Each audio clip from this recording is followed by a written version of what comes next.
guys, welcome back to the Steve's Fam. Today we have a little bit of a different video for you. So we're gonna review an electric unicycle. In particular, it's the MCM 5 version 2. You're probably wondering about my arms. These things are dangerous. Turns out there's a thing called cutout. If you overpower the motor, the thing just shuts off and then you fall and you tumble. And that's what happened to me. Yeah, so let's get to the review. So this is a 14-inch wheel.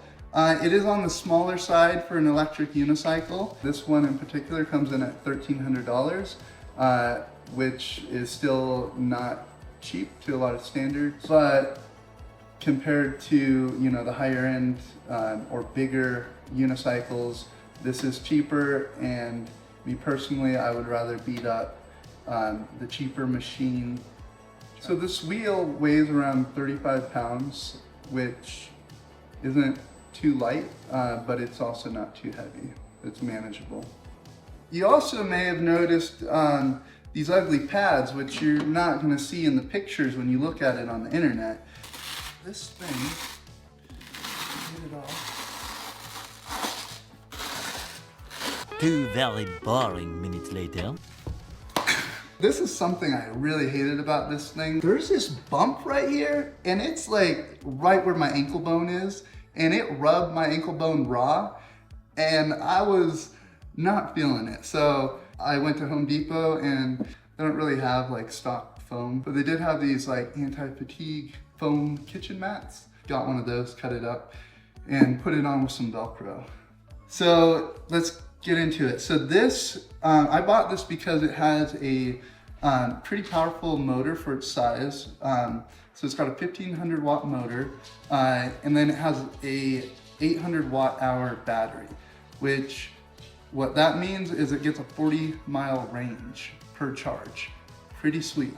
I was debating getting a one wheel, and then in my research I came across electric unicycles, and I thought, man, that looks like a lot of fun, and maybe they're less dangerous, I don't know. When I saw that these things, some of them get over 100 miles per charge, which is crazy, and it just looks like a blast. So yeah, let's get into it. So it doesn't come stock or standard with all of the Gorilla tape. That's a high-speed modification. When these fall, I'll say it's a cheap plastic shell and it breaks. Luckily, there's Gorillas that make tape, and we just keep reapplying it. This wheel has a cruising speed of around 25 miles per hour. Now that's dependent on the terrain and your weight. It has a max speed, on paper, it can go up to 35 miles per hour. This wheel is referred to as the mountain climber because it is a awesome hill climber. People say it has a lot of torque. It has a 1500 watt motor, which is quite a bit for a 14-inch wheel. I would not say that it has a lot of torque. I would say that it's a smaller wheel, so it requires less torque than a bigger wheel. So that's really where your great hill climbing ability is coming from. You maybe notice that these foot pedals fold up, which is kind of nice. Got a little handle built in, kind of like your luggage, right?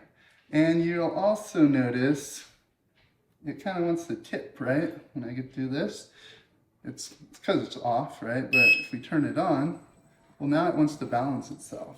And so the handle is really cool because you can, you stop off somewhere, you want to go into a store, get some knickknacks and some paddywhacks, you can walk in there with your trolley handle. All right, so another thing you will notice are these really cool lights. That's pretty cool when you're riding at night. People will see you. The other thing that's really cool about riding at night is there's a built-in light, and it has a little flashy mode, so people will really see you. I didn't know this when I bought it, but it has a speaker built in, and that's kind of fun, but it sounds like garbage.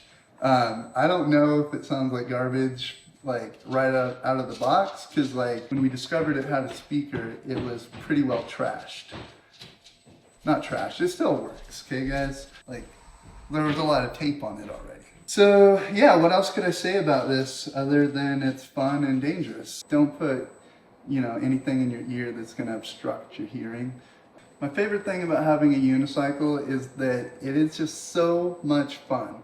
Yeah, maybe I look a little dorky on it, but you get over that real quick and you know, forget that you're riding basically a circus toy around. So if you're looking to get one of these for your kid, my suggestion for keeping your kids safe on this is wrap them in bubble wrap, or you could put pads on them.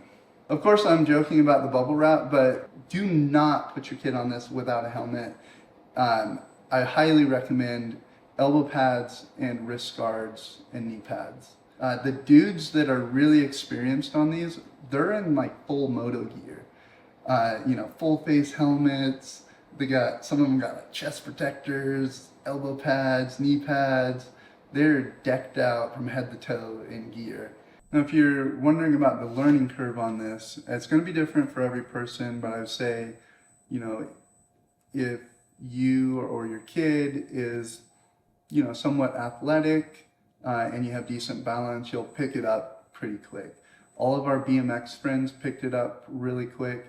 Catcher, within the first day of riding it, he was already sending jumps on it over one of those little mini kickers. It wasn't a lot of air, but I mean, to go from not ever riding one of these ever to being able to jump it at all is pretty remarkable. It took Connor a little bit longer to get it, but once he got it, he was already sending jumps at the skate park. I don't advise anybody to do that. Connor in particular probably spends more time at the skate park on his bike than he does walking, so it's very familiar for him. I don't advise anybody else to try that. Keep it grounded. If you're curious about, you know, electric unicycles, it looks fun to you, I recommend it. It's fun. All right, guys. Well, thanks for watching. Don't forget to like, subscribe, and comment below. And follow us on Instagram at connor.stit and catcher.stit. Until next time, peace.